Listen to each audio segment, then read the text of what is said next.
Yeah, so good afternoon to each one of you. Thank you for logging in to the 15th episode of Legacy of Leadership, our theme-based knowledge series, which we have started specifically for the benefit of all the alumni of GIA to get together monthly once and to hear things that, to hear things firsthand, from the source about different parts of business about which many of us have only been imagining because we often do not have access to first-hand information.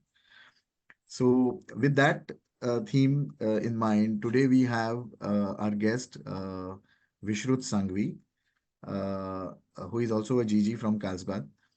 And Vishrut is the fifth generation pearl dealer, predominantly pearl dealer. There are several, other parts of gems and jewelry which they also handle. However, the lead step is always taken by the pearls. And when I say pearls, I am almost seeing Vishrut frowning because in pearls they deal only in natural pearls.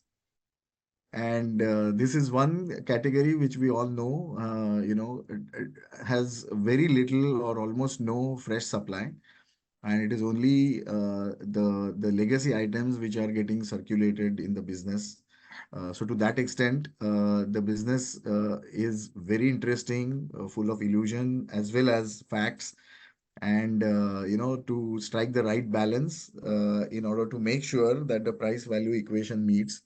In the recent times, the really high-end Indian weddings that we have all been seeing and the kind of jewelry that is getting worn in those high decibel events, it was very, very, what should I say, pleasing to see that seven strand, eight strand necklaces of natural pearls have made their way in those high profile events, and this is something that is really very, very frequently visible not only in the Indian events but also in the events of international importance.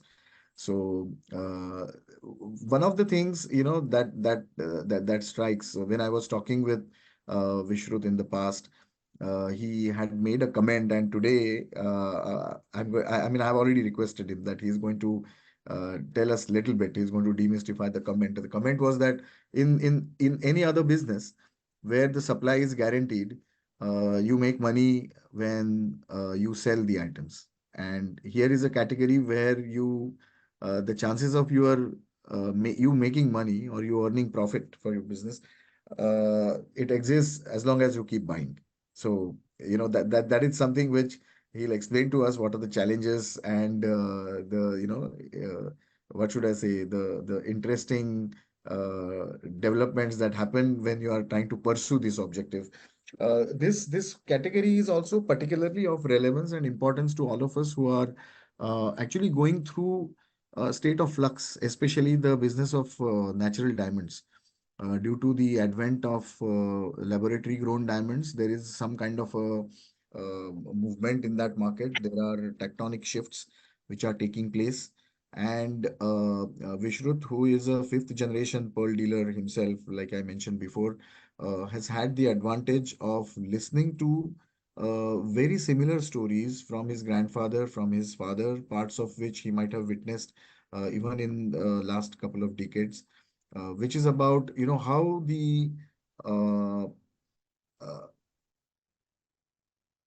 how the cultured pearls are influencing the presence of natural pearls in the market. And I think all of us, especially those who have full conviction on the natural side of the diamonds business, can draw a leaf or two out of Vishrut's book and use that input to chart their journey onwards. So now, without much ado, I will request Shiv to get started with his interaction, and we are all ears. Vishrut, welcome, and thank you for having accepted. Thank you. Thank you for having me here. Yeah, Thank you. Appreciate it. invitation, and we Thank are you. all ears. We are Okay. listening to you. Thank you. Thank you. Thank you for introduction. Well, thank you, Vishrut, for joining us today. Like Sir said, it's the 15th edition, and we're all ears to listen to all the insights and experiences that you have to share about the natural pearl business. It's quite fascinating industry, so to say. But let me first try and understand a little bit about the legacy of Vishrut Gems. You yourself are a fifth generation entrepreneur. So can you talk a little bit about the journey that Vishrut Gems has taken? So to begin with, we started this journey in probably early 1919. So that's how we started this business by great grandfather, like great great grandfather who started this. And at that point of time, there was no modern means of communication or transportation or any modern means, but they used to travel via boats and ships to the Middle Eastern region, and where the pearls were coming out from because of the beautiful waters of the Arabian Peninsula. So that's how the pearls were gifted by the nature itself, and then we used to buy the pearls from there, and then it used to come to India, Mumbai. That's where the assorting, drilling, and everything used to happen because the labor in that part of the region was very expensive. So, and that's how we started our trading journey. So that was our trading route. And that point of time, the being India, we were all as a one nation. So they used to go via ships to Bombay, Karachi, and then to the Middle Eastern like Dubai and Bahrain. So Bahrain was the number one region for the finest quality of pearls, as we all know. So that's how the journey started. And so we were all brothers at a lot of as a family. So one of the brothers used to stay in Europe, in Paris, and then that was the fashion capital of the world. And they used to get pearls from the Bahrain region, and then we get it sorted and make it a necklace or a bunch and everything, how the requirements of the European jewelers. And then we used to export it them to Paris because that was the fashion capital of the world at that point of time. And that's how our journey began. And that's how we are. I'm leading right now as a fifth generation, and I wish many more to come. But that's how we began. That was our inception, and that's how it went through. Great. It's fascinating to know that it's, the origins is pre-World War I sort of an era. Yeah. So that's quite interesting. Vishrut, if I were to ask you, what sort of factors were responsible for the reputation and the success of Vishrut Gems in the natural pearl industry? What factors would you think would you attribute that to? So number one is how is in any business is ethics and honesty. And I think so what we are known for is the quality control in our business. So there are natural pearls and there are a lot of natural pearls of different sizes, grading and everything. But our graduation of making a necklaces or the quality control of giving top quality of pearls at a very competitive price. So that's how we are taking forward from there on. And that's have been continued with our important is quality control and ethics. And we always stick to natural, and that's our focus. So we didn't deviate to cultured pearls or South Sea pearls or any other pearls. So we stick to the natural one thing which we know is natural pearls. So we stick to one thing. We don't going deviating the business. So that's how it builds a reputation slowly and steadily. And how you said in any business, if your ethics are correct, and whatever pearls we have sold so far is everything is with authenticated by the world-renowned labs for the natural authenticity. So just for the knowledge, we always buy pearls with the certificates and sell with certificates. So that part is very clear that every pearl you buy or sell has to be authenticated by the world-renowned lab like GIA. So it becomes very clear, you know what you are buying and you know what you're selling. So the buyer knows what they are buying. So that's more important stuff because we know the pearls, but the buyer doesn't know. So The certificate helps tremendously in order to educate the buyer that he's buying the right kind of goods after all the scientific X-rays and everything has been done on that pearl. So All right. That's fascinating. So, just to sort of reiterate some of the points that you mentioned. So it's honesty, ethics, integrity, quality, which you mentioned that especially when we talk about pearls, and we've seen yeah, these beautiful pearl necklaces that you strewn across, and yeah, we see that color, sort of matching and all of that, yeah, and at the very end, you also sort of mentioned about the buyer sort of getting the confidence of what they're buying in from certification, which of course is a crucial part. We'll get to that because I have a separate question for that, Vishrut. But I also want to, take a moment to project on the screen some of the photographs that we've sort of gotten from, about Vishrut Gems history. So it'll be great to have your commentary on it. So please allow me okay, a second while I put that up on the screen. sure, sure. So let me know if the screen's visible. Yeah, yeah, it's visible. Awesome. So while of course we sort of have a caption to kind of show what the image is, but it'll be fantastic to hear from you. I believe that's your father, right? Yeah, that's my father, Kayvan Sanghvi. So this picture was taken in the someone's house in Middle East, probably in early 1980s. That's how that's the old tradition way to buy and sell natural pearls at that point of time. Like how here in India we have gaddi and we sit, but that's all old tradition.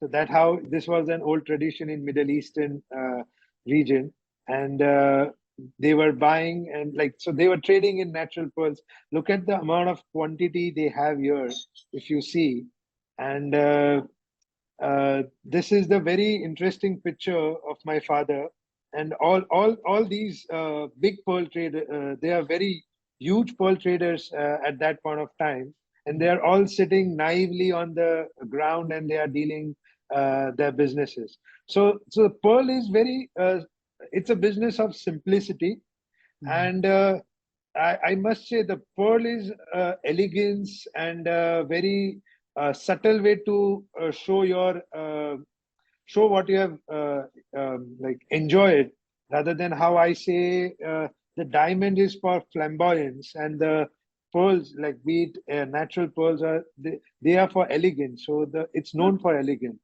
So it's the elegance and simplicity is the key for the natural pearl thing. If you see in this 1980s, people are sitting on the ground and they are trading into probably that point of time.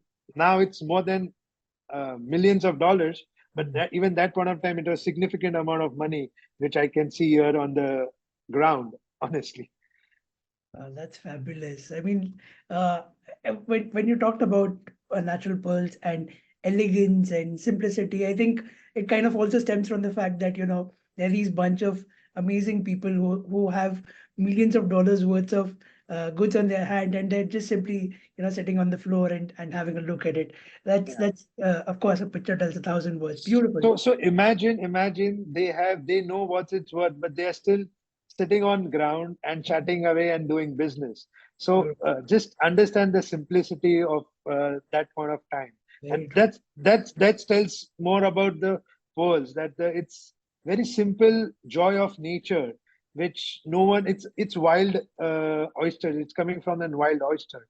You cannot control the production or you cannot control anything, and it's just the gift from the nature. Yeah, it's beautiful. Uh, but we have a couple of more pictures. Let's also hear Yeah, what you have to say about those. yeah. Uh, can you tell Okay. us a little more about this picture? Yeah, sure. So this is my grandfather, Mr. Hemendra Maniklal Sanghvi. So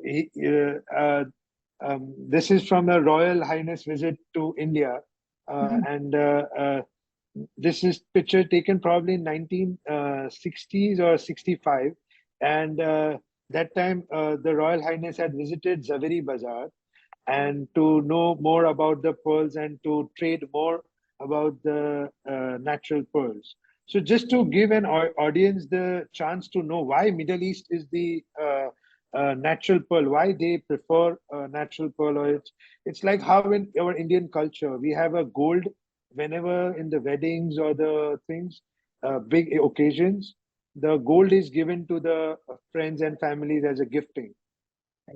Same tradition with the Middle East. It's natural pearls. They do gifts and during weddings and all. So they use a lot of natural pearls and pearl jewelry at that point of time. Even today, but that point of time there was more production. So the more the customers. So the Middle Easterns are always fond of natural pearls. And the Highness visited the Zaveri Bazaar, and this is my great grandfather, grandfather, not great grandfather, who were meeting as a Pearl delegation to His Highness. That's beautiful. I mean, it really, when you talked about how Vishrut Gems sort of started way back in the early 1900s. This is Yeah. obviously a testament to that in terms of the sort of trade route that evolved, which kind of cemented Mumbai's position as sort of the trading hub for. Yeah, because it's a port city, so that's how, and the best of transportation, everything was easier available here. So True. it went, the Bombay is known for the connectivity and everything, as we all know. So we have one more picture, Vishrut. Let's see what that is. Yeah, so this is my father who got award from the GJEPC, the Gem and Jewelry Export Promotion Council, Mhm. for the highest exports of pearls in the category of pearls. So there are category of diamonds, rough diamonds, and jewelry and pearls. So this is in the pearl category. He was awarded the highest exports from India. So the entire nation, we were the highest exporters of pearls to across the world, and predominantly like not only natural pearls, because that's how we do it, because the value is really high. So though the South Sea and all was uh, imported in India, but Mhm. this natural pearls, we were the highest exports from India, and we were honored by GJPC and given that award in, probably this is way back in 1995 or something. So Okay. just because before 2000. Right, Yeah, right. yeah. Fabulous. All right. So that was like a little sneak peek into the sort of history of Vishrut Gems. Uh, Vishrut, now I want to understand now. Um, Apurva sort of talked about this a little bit in the beginning. How supply with natural pearls is sort of Yeah. limited. Now, with that sort of context, if you could talk about uh, what is the supply, right? And uh, how limited is it for the audience, for someone as a layperson as me? If you could explain to us what sort of yield is there really, or was there? And from there, I want to pick up a little bit on uh, are there any other challenges, and to put maybe like a positive spin on it, uh, from those challenges, are there any opportunities that Vishnu Gems sees sort of in the natural pearl business? So I'll take a moment to let you know the history of the supply. So probably in 1900s, before the Mikimoto came, 1920, that where the Mikimoto started the thing, there was abundant supply of natural pearls. So if you see our, before that I'm talking, if you see our lot of Maharajas and lot of royal families here in India, used to adorn themselves in their courts and their visits with strands of natural pearls and everything. And they used to love, even on their turbans, sarpage, and necklaces, and the beautiful, important pieces of jewelry at that point of time. After the 1910 or 1920s, in between, there were two events happened which really changed the scenario of the natural pearl. The number one being the Mikimoto entered the market and started making the cultured pearls. And the number two was the world wars started happening in 1912s and 1918s and those periods. So when the Mikimoto entered the market, it's like how right now the lab grown is entering the market. So we faced the challenges that point of time also, that people were and people were difficult to differentiate because there was no technology at that point of time to differentiate cultured and natural pearl. And then and we just have to have faith in the trader what they are selling it, but we still stick our things to natural pearl. And but those 20 years were very difficult for us because people were a lot of geopolitical events were happening, and the pearl trade was very difficult at that point of time because the supply was getting limited. And then in 1930s and 1940s, the discovery of oil in the Gulf region, which polluted the oysters' seabed in the Arabian Sea, the Arabian Peninsula Sea, near the coast of Bahrain and all. So those polluted the waters, and the laborers were difficult to find to get into the bottom of the sea and find the pearls for them, because to as a very commonly said that you open 10,000 oysters and you might find two or four good commercial quality of pearls. So it's a very difficult process. And so that's how the limited supply of why I'm talking this is. So it's a very limited supply of natural pearls. And the another reason I just would like to touch on it, natural pearl will always hold the value. So that's how the why we could sustain for 6 generation or 5 generation is because natural pearl will always hold the value, like how gold will always hold the value, natural pearl will always hold the value. So no matter if it's 200 years old or 300 years old, it will always hold the value. So when the value is there, you can, and when you have ethics and value combined, you can sustain for a longer period of time. Well, that's fascinating to hear. I mean, you said, and please correct me if I'm saying it wrong. You said if one were to open 10,000 oysters, there's a possibility to recover only two or three commercial quality Two or apples. three, yeah, only two or three. Like you can count on your fingers. That's the max. If it's 10, you are very lucky. You are a very lucky person who could find like a nice, good quality of pearls. So it's a very, so that process reluctant. So the laborers were reluctant because they never know if they are gonna get paid or not. So they all joined the oil business. So like oil, when you join as a laborer, you can at least know that I'm gonna get paid at the end of the month. So that's how there was no laborers to find. And then the oyster seabed, because of an oil, the pollution, like the seabed got really polluted. So there is no gem quality pearls available even till today's day Wow. from the sea.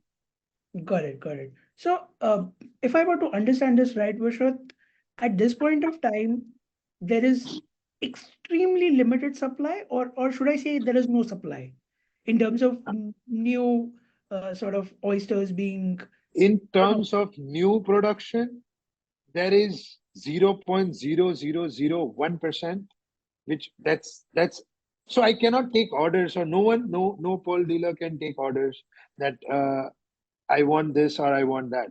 What is available is what's on the table for Hmm. the it's just a changing of hands. So after 1950s and 1960s, it was just changing of hands from the old princely states or the royal families here in India. That's how we used to buy pearls, and that's how the trade kept rolling. But there is no immediate supply of natural pearls ever from last 50 years. Wow, that's That's quite an interesting market to sort of operate in. Of Yeah, course, it comes with its own set of challenges, and I'm sure there are also a lot of opportunities arising from that sort of limited supply. We'll talk about that in a little bit. But I'm curious now, Vishwat. So let's assume I want to give you a like a hypothetical situation, and what I want to kind of build to is, we have our alumni who have all sort of, I keep telling about that there is one thread that kind of binds us all together, which is GIA. And, correct. there is the professional gemological education that many of our alumni have undertaken. So imagine in this hypothetical scenario that I am a freshly graduated gemologist from GIA, and I have a deep appreciation for pearls, natural pearls. Uh, Let me be very clear.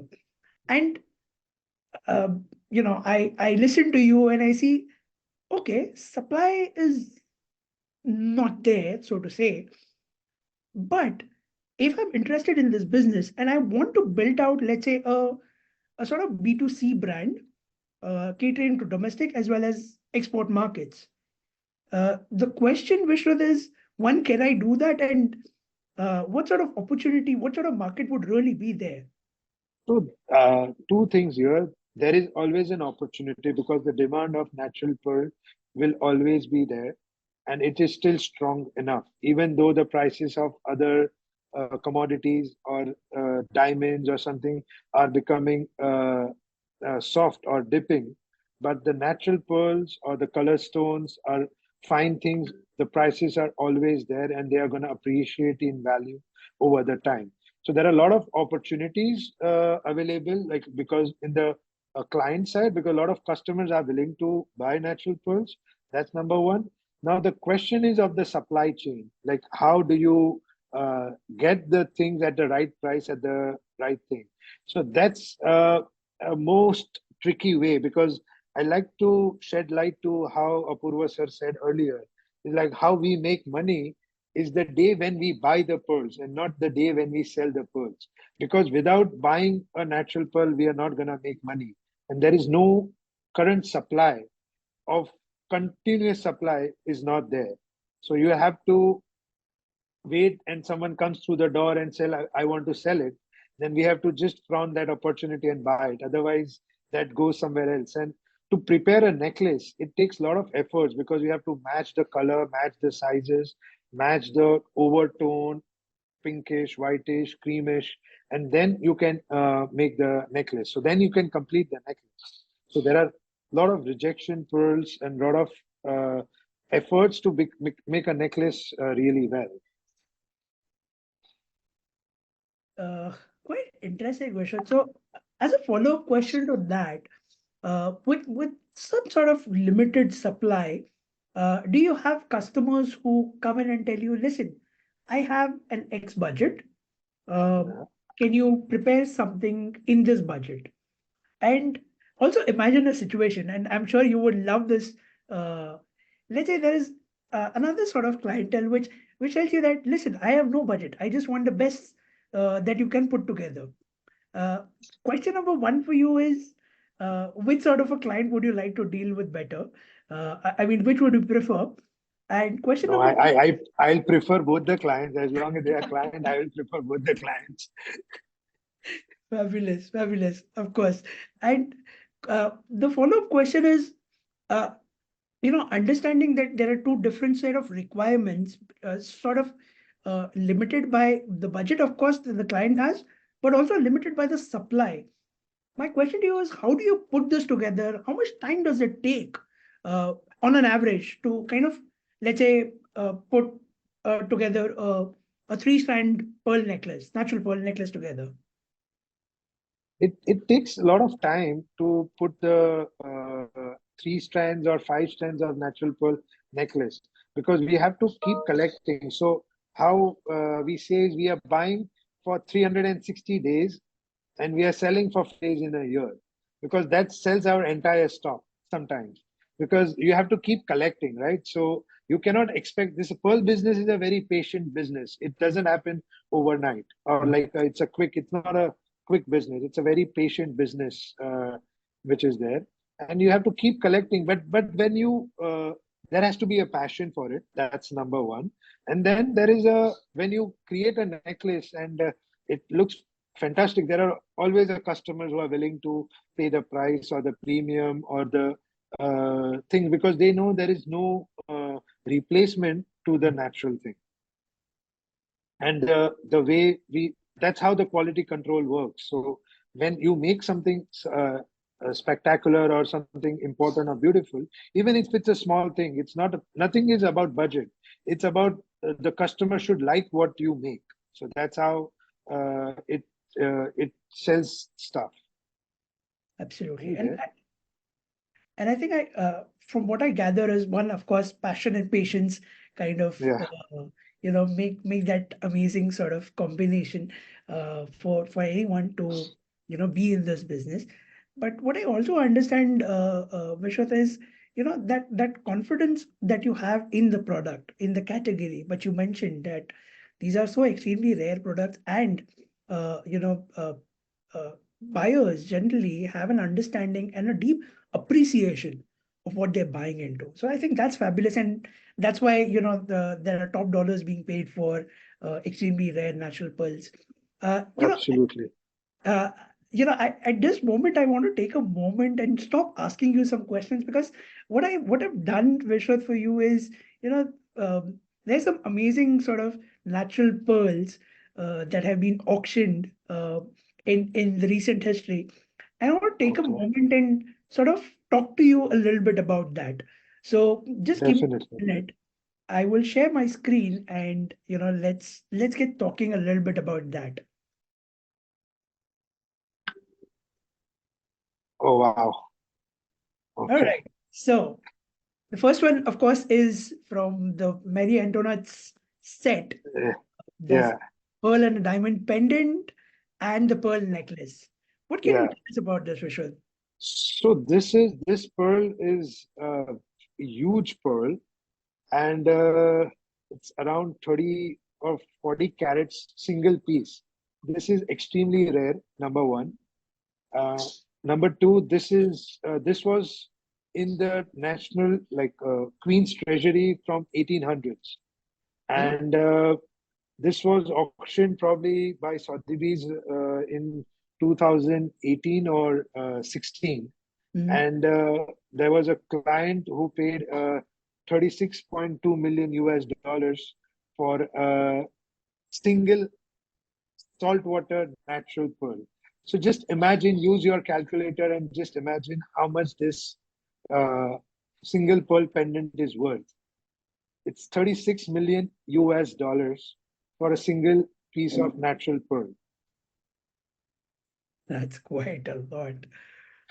So, Uh, and for the, because there is no replacement, number one, mm, even, and it has history associated with this because it is coming from the Queen's treasury or Queen's jewelry heirloom. And this has been since 1800s or 1850s. She was holding on to it and just coming from the hierarchy of their family. And then finally it got sold in Sotheby's. And the person who she bought it was an Austrian baron. She bought it and she was casually wearing this pearl and moving around in parties. So just to let you know, even this necklace for that sword is mm, it's it's it's rare to make this kind of necklaces now, because to imagine to find pearls and make it a necklace and then sell it, it's really difficult to buy as a entire necklace. Like there is no with a good graduation and everything, it's very priceless thing. These are priceless. This is true. gonna go up in the value, and also the history associated with these pieces. So their value, there are always a trade collectors who want to buy and keep their money something which holds value over time. Mhm. Okay, and this is fabulous. I mean, we could probably listen to this for an hour or so. Yeah, Uh, I have a few more, so let's look at the sure, next sure. one. Yeah, You spoke a little bit about this, Vishwath, earlier. So, Yeah, we kind of got something from, Vishrut Gems or Instagram page itself, where yeah, this Maharaja of Patiala, who is absolutely known for his impressive collection of natural pearls. And on the other side, we have another Indian Maharaja with yeah. those laden with those strands of natural pearls. Please talk us a little bit about how this culture exists So, in. so understand one thing. Look at the amount of supply at that period of time that they could wear these kind of a pearls. And these are Maharajas. These don't have just one or two. They might be having thousands of inside, and they are just wearing this for the portraits or the ceremony of their kingly ceremony or something. And that's how the wealth was shown at that point of time in those era. The wealth was shown by wearing important pieces and going to the parties, or not parties, but those ceremonies at that point of time. And it was, and imagine the if you see the closely the picture of Maharaja of Patiala, Mhm. he has worn all the like every drop is in the shape like a layout, like how you have emerald layouts or a ruby layouts. To find each pearl and to make it a layout is more difficult rather than the necklaces, because rounds are sometimes found easier, but Mm. to make a pear shape and everything collected like this, for me, if someone is giving to give order today, I might take around 2 years or 3 years minimum in order to find few pieces to match this kind of a thing. So it's a very important thing. And look at the sizes of natural pearls, what they have worn. Even like he has worn the choker also, like here. So he Right. doesn't want to show his skin. He just want to show the pearls. Yeah, just look at the layers. And Yeah, interestingly, if you look at also this bunch that is there over here, yeah, yeah, yeah. the, So everything was because that point of time there was a supply, was abundance. There was no cultured pearl found in the market. So these are the only things they. And as a men's, if, even if you today's tradition also during weddings and everything, lot of grooms wear pearl jewelry because pearl necklace, sat lada or sat lada kantha or whatever. But there is still a tradition today, even in Indian families, to wear pearl necklaces. But now that has been shifted to cultured pearl or South Sea pearls. But still, today's era also, women and top people loves natural pearl necklaces. right, right. Can you talk a little bit about this, Vishwath? Okay. So this is the pearl. Okay, I'll just to let you know the little bit history about this. So this pearl was found in Spain. Okay. Sorry, my mistake. Not Spain, in Panama region, like Caribbean region in uh, Latin America, not South America, not North America. In We're Latin talking America, about this the drop ship pearl yeah, over here, yeah, right? the drop, yeah, the drop, the La Peregrina. So the name is a Spanish name. So like and then this pearl was found probably in 1800s or something. And then one second, I might just want to check my facts before I say this. Give me a minute to just. Yeah, so it was founded in probably 1500s, not even in 1800. It was founded in 1500s. If you do the Wikipedia of this, La Peregrina Pearl, you might know this. So it was founded in 1500s from the Pearl Islands. Mm. And then there is a hierarchy, like lot of, it has changed a lot of hands from Philip's II of Spain to Margaret of Austria to a lot of King Philip V of Spain, and so and to the great Napoleon the Bonaparte. So it is, this piece is loaded with history.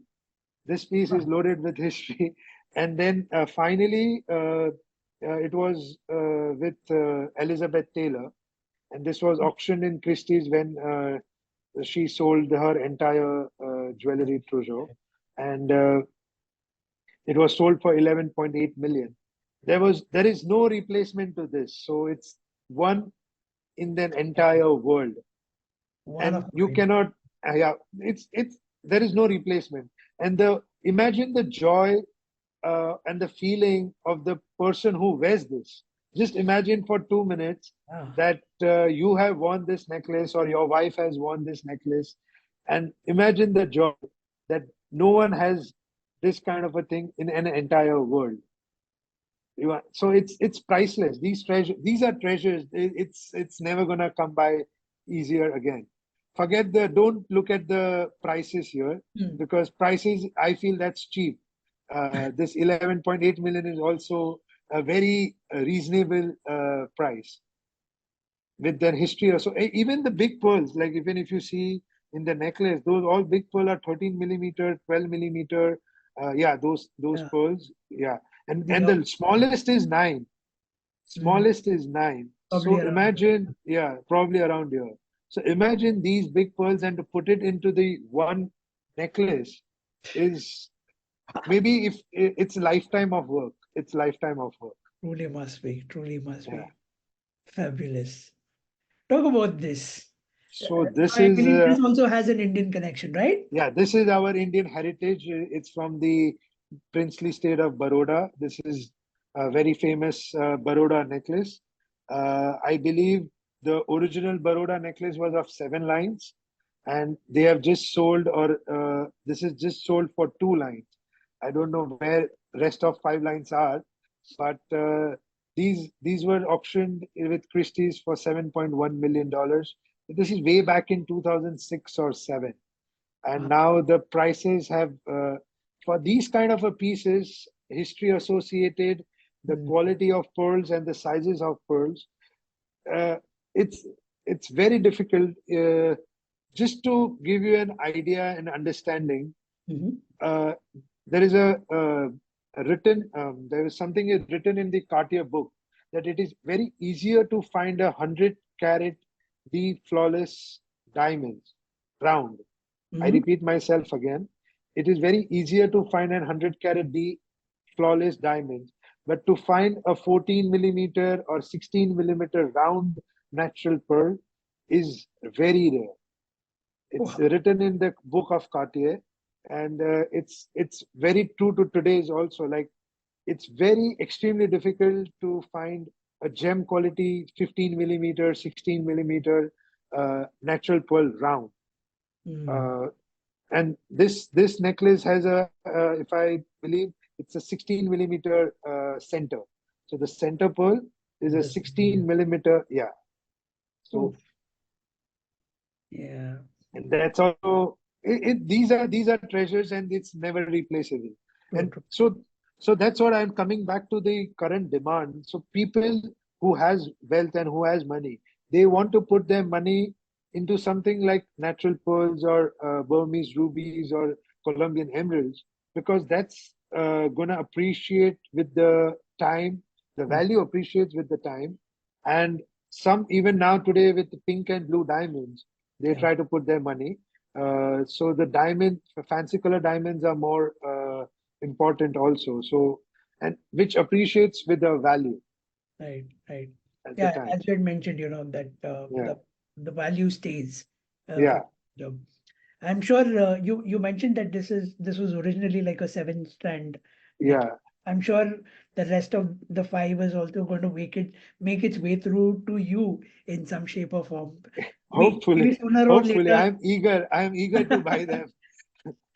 Right. Talk to us about this, Vishwa. This is quite fascinating. Something very different in terms of the color scheme that we saw. So even this necklace, number one, understand like how fancy colored diamonds are. These Hmm. are fancy colored natural pearls. So pearl are natural. There's no artificial color modification has never happened to these kind of pearls, and they are vibrant and gives a very good overtone to them, like a bluish and orangish overtone to them. Hmm. To combine this, understand one thing, with a limited supply, to make a necklace matching of this size and rarity is extremely impossible, I would say. This is a work of a big jeweler who can hold on to for probably 20 years to keep collecting, and then getting a necklace something like this. So it's a very unique necklace, and this is all fancy colored natural pearl with no color or no not dyed or something. So it's very rare. These are treasures. I can't compare each one, but these are the things what we travel world for to buy something. This, if we can find it, we are there to buy it, because it comes, opportunity only knocks once to your door, so Hmm. we have to grab it. Fabulous, fabulous. Um, you mentioned Cartier just a little while Yeah. ago. So there is an history with Cartier which I have learned at GIA in Carlsbad, which I would like to share. Is not these two lines, but that Cartier sold two strands of natural pearl way back in 1910, 1910, Mhm. uh, to a lady. She loved natural pearl so much that she traded her entire mansion on Fifth Avenue. Oof. Just imagine, just let that sink in with you, that entire mansion was a payment towards the two strands This of time. natural pearl. Yeah. And that mansion still holds today, and that's the headquarter of Cartier in New York. Oh yeah, And yeah, Fifth yeah, Avenue, right? Fifth Avenue. So that was the mansion was sold. Cartier sold these kind of two necklaces to the lady, and the lady gave away her entire mansion. So Wow. imagine the love and the The, it's the feeling when you wear a natural pearl. The feeling is beyond words. When you feel anything natural, particularly, even if it's diamonds or color stones or pearls, anything which you wear, which is natural and you wear, the feeling which innermost is different. And that is the feeling which we want to give it to the person who is buying it. The consumer needs to have that feeling that when you wear something natural, though it's a diamonds or something, it's important to wear natural. And that's how we survive the business, because how even a lot of my diamond friends tells me, how did you guys do it? Because it's 100 years now we are facing the lab grown problem. It's like there are consumers who are willing to have natural only, and we sell it to them. We focus on them and not on the lab grown or the other consumers. So that's how you and we all can survive for a longer period of time.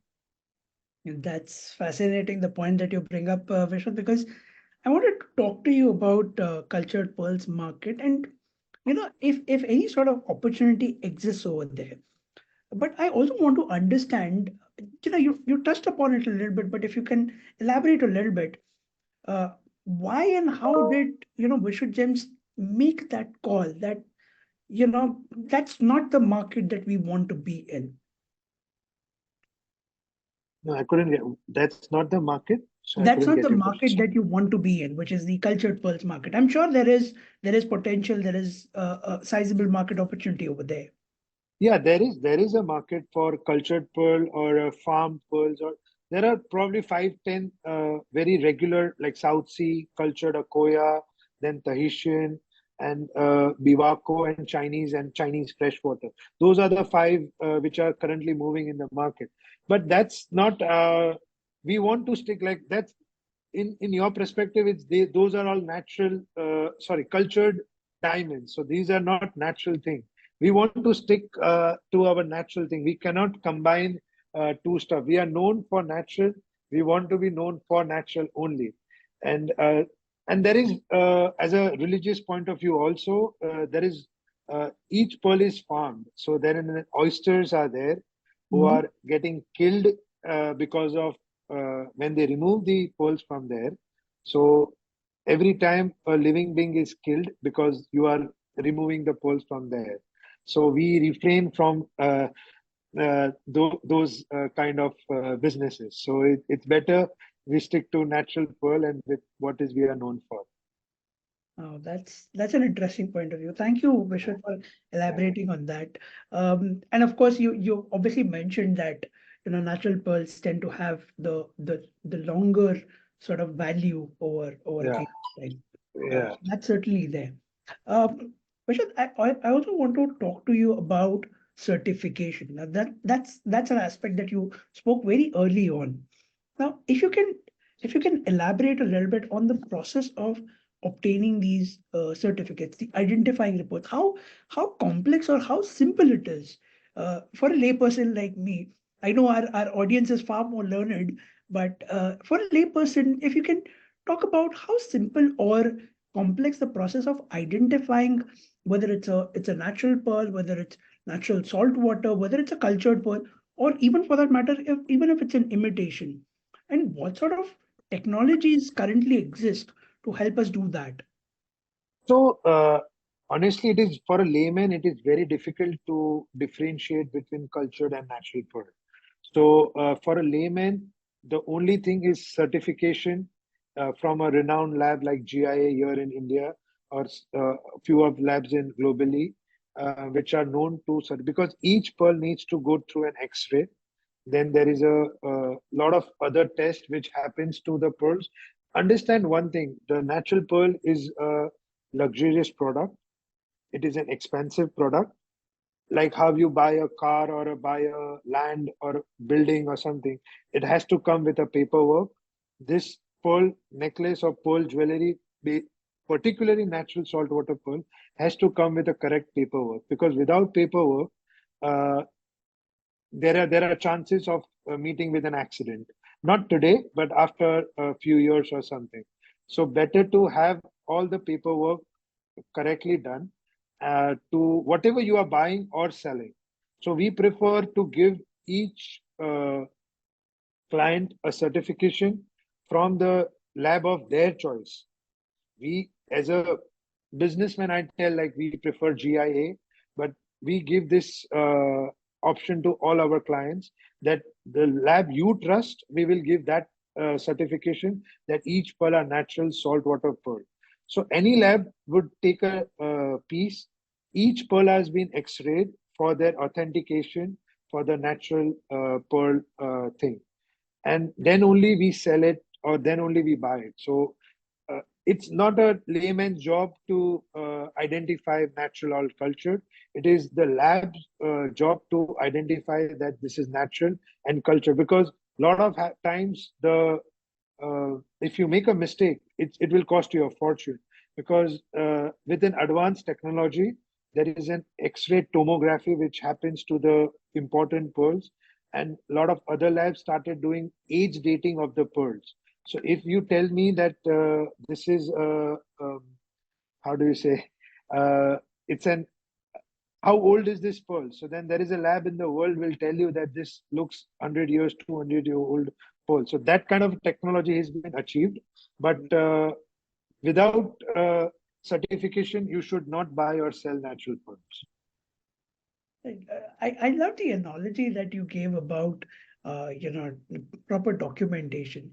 You gave the example of a car or a piece of land, and we all have been through that experience where any sort of documentation not being there, or the lack of that being there, can result into a mishap. And like you rightly pointed, Vishwat, a No, mistake. this is not a mishap. This is a suicide. Honestly, sorry to use that language, but if you buy a natural pearl, like let's say 1 crore rupees, and if you don't ask a certification from a reputable lab like GIA or something important lab, then it's a suicide, because you never know what, because these kind of, that's the beauty of learning from GIA, is that why the lab is required to give an authentic, because it's your independent opinion that I cannot even talk to you guys that okay, I this is the thing. It's a very perfect procedure to find out the true nature of the pearl or diamonds or color stone, or for that matter anything. When you are putting your hard-earned money into something, it should back up with the paperwork. Absolutely, absolutely. And it also gives you a lot of assurance. Even as buyer, I mean, you talked about how 360 days you're buying, right? So Yeah. as buyer also you need that assurance. Thank you so much for talking about that aspect. Vishal, uh, you mentioned about a very fond memory of Carlsbad. You talked about you learned about that Cartier story, or you read a Cartier book over there in Yeah, Carlsbad. Can you talk a little bit about what was your experience like in? don't make me remember those days were the best days of my life. Oh, is it okay? Please, But please, please tell as us. a thing, that campus and the teaching faculty, which taught us the lot of things, aspects about the gems and jewelry as a whole. It's now we are not talking about natural pearl, but we are talking as a whole, and where we met a lot of students from different part of the world. So a lot of culture understandings and a lot of networking opportunities and a lot of other things which and the important thing I must say is the library at the Carlsbad, which is there. So that's the wealth of information is lying there. So we could access that thing, which is most important thing when you go for learning something and you have a passion. You want to have a resource to know how to, like, what was the history, what's the scenario currently. So that point of time it was very important for us back in 2009 to learn a lot of things from the library. Yeah, fabulous. Do you have any fun memories of the Carlsbad campus? A lot of memories, but can't disclose it here. Great. That's we'll connect offline for some of those stories. Yeah. Uh, Vijay, so last question before I sort of hand it back to Manisha to see if there are any sort of audience questions. Uh, I want to, I mean, we've talked a lot about the natural pearl business, the sort of supply that exists, the limited supply that exists.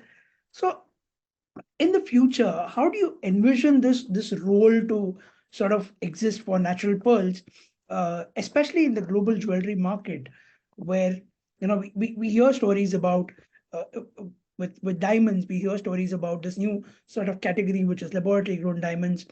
There is obviously the demand that is there for, like you said, Colombian emeralds, Sri Lankan sapphires, natural pearls, the ones that is generally referred to in the trade as Basra pearls. Yes. In sort of all this context, what is the role of the natural pearl industry in the future, and where does Vishrut Gem sort of look to how to capitalize on that market opportunity? So what I have felt across is the demand is robust for natural pearl because there is a lot of people who are willing to wear natural pearl, and how rightly said, Purva sir said in the beginning when he introduced me that a lot of high voltage events we see a lot of natural pearls being worn by the wealthy people. So that tells you the current scenario of the market. The demand is robust. Lot of people would like, because when you have diamonds, when you have everything in, but natural pearl, you want to have it, and the feeling of natural pearl when you wear it. I'll tell you another thing why the natural pearl is important is uh, it the natural pearl directly touches your skin. For the all other jewelry, it touches, the metal is used, and then the gold touches your skin, and then it is prong setted or however it is setted. But the natural pearl that touches directly your skin, so that the feeling of coldness or calmness which comes from that is incredible. It's truly incredible. And that's the feeling the woman wants, that they want to have the peaceful feeling of adorning themselves with the natural pearls. So the uh, demand is robust, and it's their future is very bright with natural pearls, though the supply is limited, but the demand is strong. So the prices are gonna go north, of course. So we feel that demand is there, but the challenge, like any other business, the challenge here is the supply. That how to procure the goods, because there is no continuous supply to the whole thing. And another thing I must tell, just to inform the members who are watching, we inform the client that the pearl should be the last thing you put it on your like you put it on your body before you leaving for the party, and the first thing you remove it when you come from the party or the occasion or the celebration or the event, because the pearl hardness is 3, where the diamond hardness is 10. So if you don't, and it's an organic gem, it's not a stone. So it is the first thing to be removed when you come from the party or the celebration, and it's the last thing you put, and then directly go for the parties or celebrations. Sorry. Yeah. Okay. Yeah, that's a nice care and cleaning tip that you gave over there. Thank you for that, Vishrut. And of course, for all the amazing insights about the natural Yeah. pearl. I for one feel that मैंने एक part GG आज कर लिया. So thank you so much for that. Uh, Mm. I would now like to hand it over to Manisha to see if there are some audience questions. Thank you, Shiv. And there ought to be questions. After such an Of course. interesting, engaging questions, there have to be questions, and we already see quite a few of those. So I'll Okay. go to the first one. That's from Raksha, and she wishes to know what are some challenges in identifying and authenticating natural pearls. So the challenge, don't challenge yourself for the identifying. Give it to the lab, whoever you trust, and get it certified. So once it's certified, you have a peace of mind of knowing what it is. And then the only thing which you wish to know is the pricing. That is it for X amount of price or Y amount of price. But to identify, you'll have to see a lot of pearls, and you have to play with a lot of pearls before identifying directly with your naked eyes, or by the nacre, or by the skin, or by the overtone, or by the luster of the pearls. So at the beginning, always go with the certification from a reputed lab, and then go forward. So it will be easier for you that one box is tick marked that it has a certification, and which also helps you to sell it to your clients in future, or if you are the buyer, to your second generation or the third generation, that my mother or my father or my parents had a this certification and this necklaces. So it's easier for them for the longer period of time to identify that what you have is a correct thing. Wonderful. Yeah, I mean that's a very important tip, and important one from having that peace of mind also for and right value for the investment that you can make. Wonderful. Thank you. The next question again is from Raksha, who wishes to know that how do natural pearl formations vary in different geographical regions and environment? So yes, it doesn't varies, but the oysters in different temperatures of water is different in each region. So like how we people are, like we are Indian, so and if you see any Asians or if you see any Americans, each are different due to our geographic climate and other things. The same with an oysters. So each with different waters, and different waters in the temperature, like temperate. The water temperature is different in each region. So the black necklace or the black things is because of that oyster in the Caribbean, or the something in the even in the Yemen region, have different kind of oysters. So that's the reason they have a different overtones to them, and that's the reason it's different geographic regions. Because of an environment, the pearl formation differs with each geographical environment. Fantastic. Thank you. Thank you so much for that information. The next one from Amit is actually not a question, but it's a very important tip, which says it's advisable to put the year of sale when we mention a value of a lot from any auction house to be able to evaluate its value on as on date. So I don't think so. It's an advisable to put the year, because that way the client thinks that she's overpaying or she's underpaying, or for matter, let that be an illusion, because the let that be an illusion. I don't want to. For the trade, it's different, and for the client, it's different. So we let that be an illusion, because we never know. We can have a better opportunity to make money or little bit better profits. If you put dates, then it becomes like, okay, this was yours. So then they calculate 8% per annum like a normal investment, but they don't put the value of rarity, because at that point of time it was rarer and now it's more rarer. So they don't put, it's very difficult them to make them understand the rarity part of the chain. So it's better not to put a value and let them put the value of the things which we are selling. That's an interesting point. Thank you, Vishrut. I think Amit was referring to the slide deck that we presented. So we will, Yeah, of course, make a note of it. We could probably put the year of sale when those auctions are, especially in this sort of an audience. We can certainly do that, but to sort of yeah, maintain that illusion, yeah, that's a very important advice for the alumni. yeah, And Amit, of course, being yeah, yeah. at the helm of I know him one well. of the auction houses, I think that's a valuable advice coming in from him. Thank So, you. Yep. just to quickly get in over here, Amit actually kind of echoed a similar sentiment that it just goes to reflect different marketing conditions at different instances of time, because all those pearls were sold at different times at different values. So, in a way, it's just perspectives. Yeah, So, just an interesting comment to share. yep.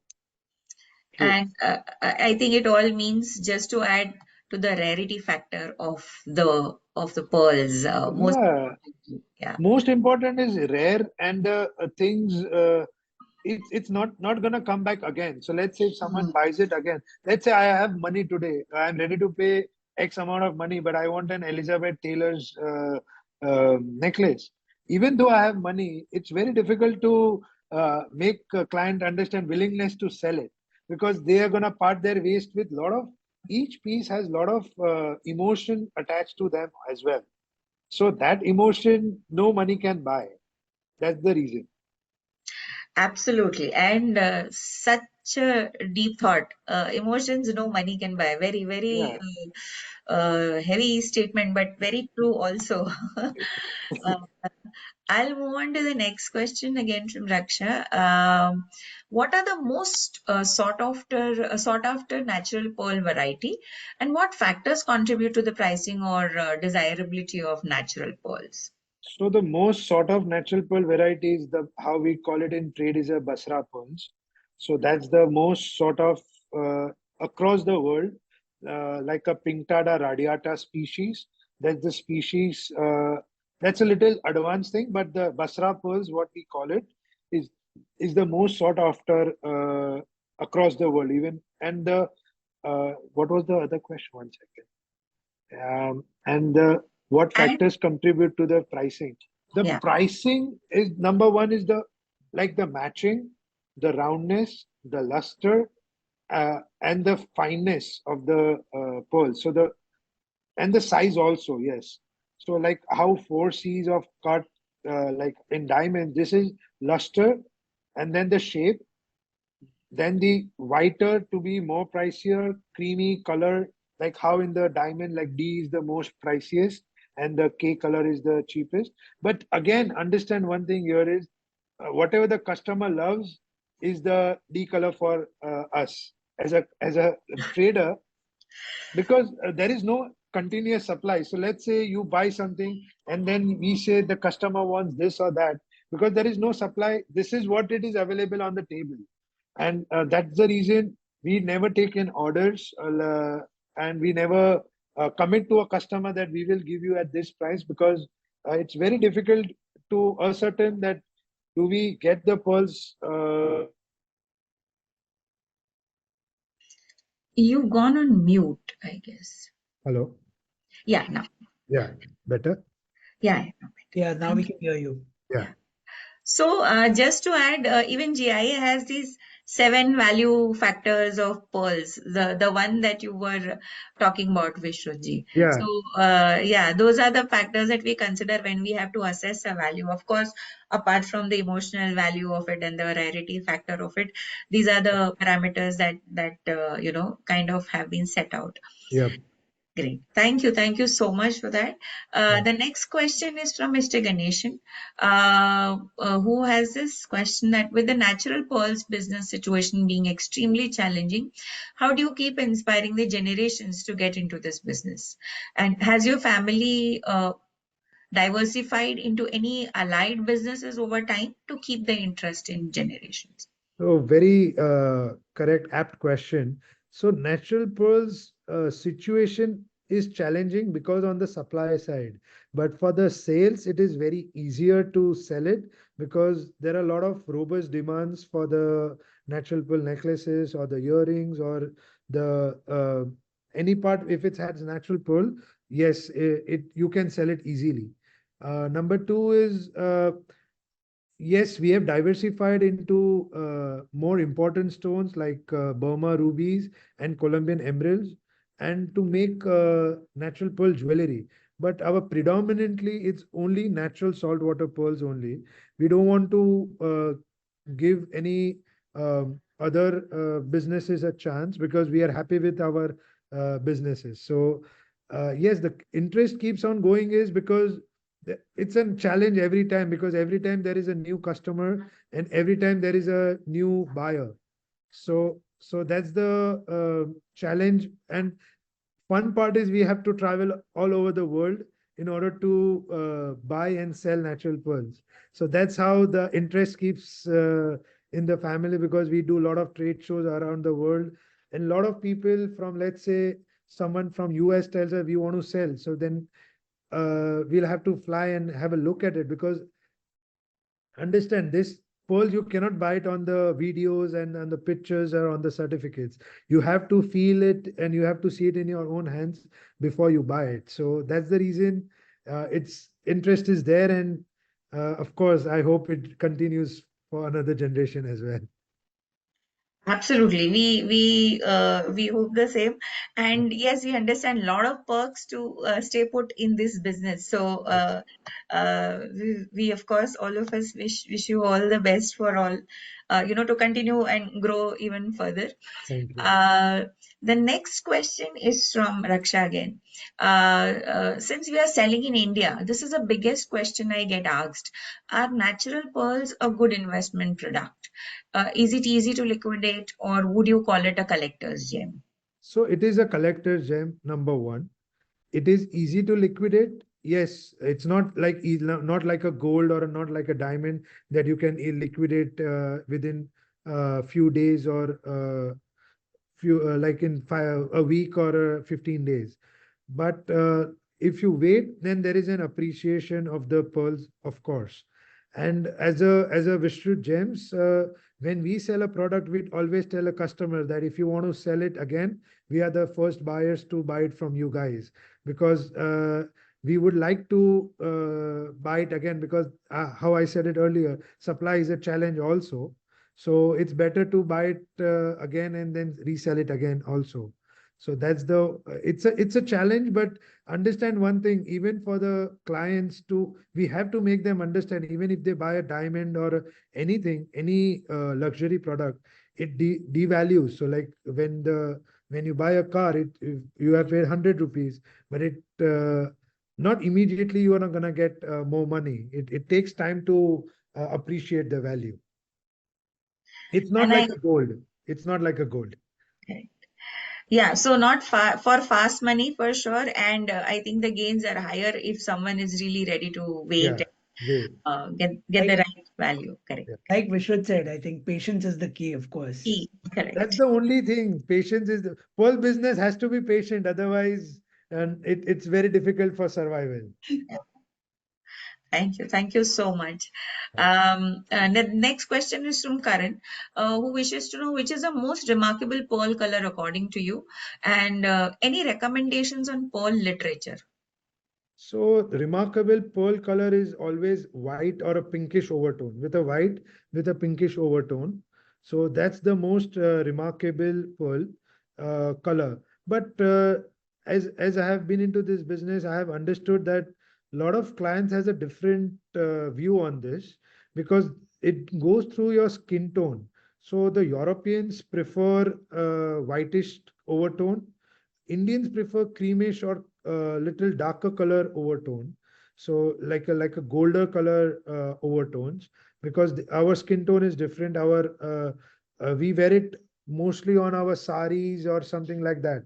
So it reflects other way, and where they have your dressing style is different. So where they wear directly on their skin, so they prefer on a whiter tone.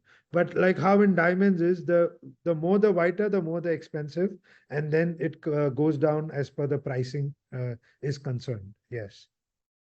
Wow, thank you. Thank you so much for this. And the Pearl Across geography. literature, sorry, Mhm. about Pearl literature, I have few books. I don't recollect it, but there are a lot of books.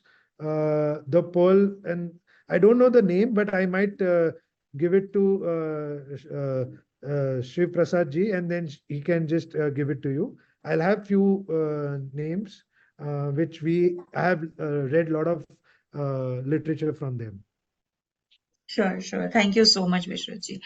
Uh, the next question is from Purav, who wishes to know that at what percentage per annum is natural pearls price growing? Uh, it's very difficult to tell you that. This is not an SIP or a mutual fund or a share market that I can comment on that. But it's the rarity is the very important factor. And if the demand is high, you can. It's not a percentage, but it's the demand and supply which I will feel it will go on to it. So there is no particular percentage or something which I can answer, but it appreciates in value if you have bought it at the right price, because the pricing also is important at what price you have bought it. That's also an important thing. Absolutely. So demand, supply, patience, lot of factors going into deciding what is the right buying price and what would be the right selling price also, or how long do I keep it? Wonderful. The next question again is from Karan. As of today, roughly how much time would it take to collect or to create a natural pearl strand? Is there a typical waiting period to buy natural pearl strand as a customer?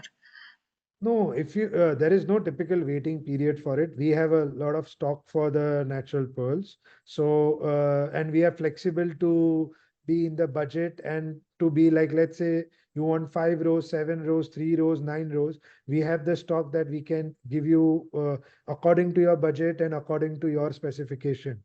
But we as a collector must have been collecting since 50 years the pearls, or probably 100 years. So it's just we keep collecting, and then when a customer knocks on the door, we show them a few pieces, and then it takes and then the deal happens. But I cannot take an order, because if as per your specification, if I don't find, there is no supply, like there is no rough coming in from Africa or Australia that I can cut it and give it to you, or there is no production in Colombia that emeralds are there, the like Muzo mine, and you can get it. So there is no tender, or there is no rough auction, or no tender auction or something to get the pearls of bigger sizes. Got it. Got it. Thank you. Thank you so much on that, Mr. Vishrut. The next very straight question, shortest probably.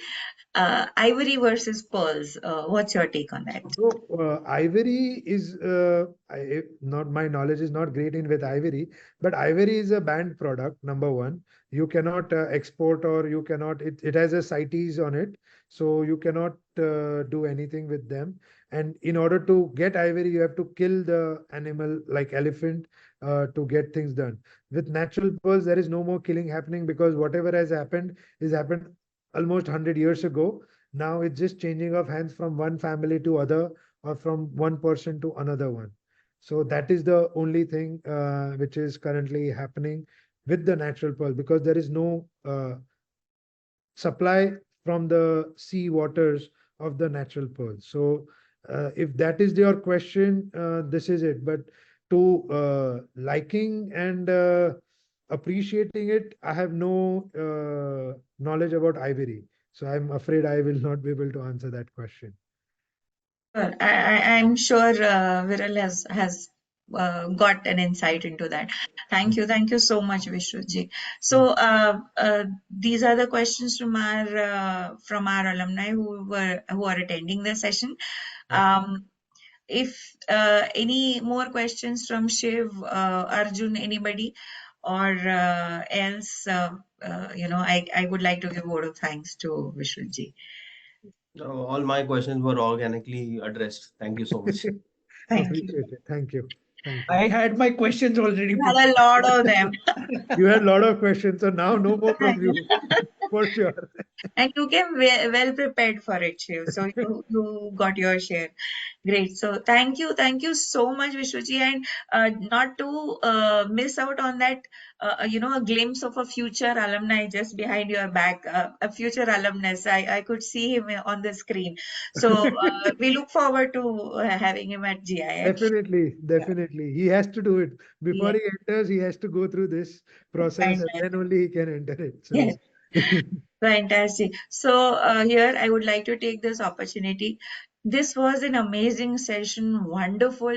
Probably for me, I'll speak for myself. This is probably one of the very few sessions that had so much of information on pearls, yeah, right from the formation, the rarity factor, the patience that one has to have, the reverse economic equation of supply and demand. It's not like the usual one. yeah. So much of learning from here, and we thank you for taking out time. I know you've been very busy between trade We shows. appreciate, and we want the new generation or the new people who have just joined GG or just accomplished them to know more about the natural pearl and to be aware of natural pearl. So in future, if they have anything, they know the knowledge is they have the knowledge. Absolutely. And what better than, like Apurva sir mentioned, getting it from actually the first-hand information, the business which has seen so many historic events, some Yes. world wars, the Indian independence bid, so many things. So truly insightful, lot of learning, and like they say, it's really not easy to keep a business going. There's a lot that goes into it. Uh, Definitely. Legacy is not easy to maintain. But that's all thanks to our forefathers, my Yes, father, my brother, and everyone, because that's the yes, only thing. As a family, only as a unit, as a family, only we can move forward because that's the only thing. That's the very important thing with the legacy, that the family absolutely. values is the only thing which matters. Absolutely, absolutely. There's a lot that Kaivan sir has worked. He's traveled. He's done so much of hard work, and that you all have carried on. You and your Correct. brother have carried on, Maitreya Correct. ji. So Correct. wonderful hearing from you, understanding so many things from you. Insightful session. You have come from a very busy schedule, we know. So thank you so much for taking out Thank time. you for appreciate it. Thank you for having me, and we look A forward to pleasure. seeing you in next alumni event happening with GIA. Absolutely. Absolutely. Yes, you must. We surely look forward to meeting you over there. Definitely. And there's Definitely. one last comment, I guess, from Raksha, that thank you, Mr. Vishrut. I just started dealing with natural pearls last year, and this was extremely insightful. So looking forward to meeting you someday. Raksha, Great. very soon, probably at one of the alumni meets for sure. So Definitely. you don't have to I'm wait. happy to people joining natural pearl business. Very good. Good luck and best of luck to you, Raksha. Yeah, that's wonderful. Thank you so much, Thank Vishrutji. you. Yeah, Thank good day you. to you. Have a Thank good day. you. Have a Yeah, good weekend and enjoy. yeah, Thank you. thank you. Thank you Thank you. so And much, and thank you, audience, for joining all the in. alumni. Thank Yeah. you. Thank you very much. Have a Thank good you. Thank Sorry, Shiv, go on, please. yeah. No, no. That's it from today. This was yet another insightful session. Thank you, Vishrut, for joining in, for making the time, sharing all these wonderful experiences, which grows on the legacy of Vishrut Gems. Talked about the importance of patience, and of course, that sort of is the key to everything when it comes to natural pearls. So Correct. thank you, audience, for tuning in today. That's a wrap on today's session. Thank you so Thank you. much. Have a good day. Yes, Enjoy. bye. Bye bye. Good day. Thank you all. Thank you. Thank you. Bye bye. Bye.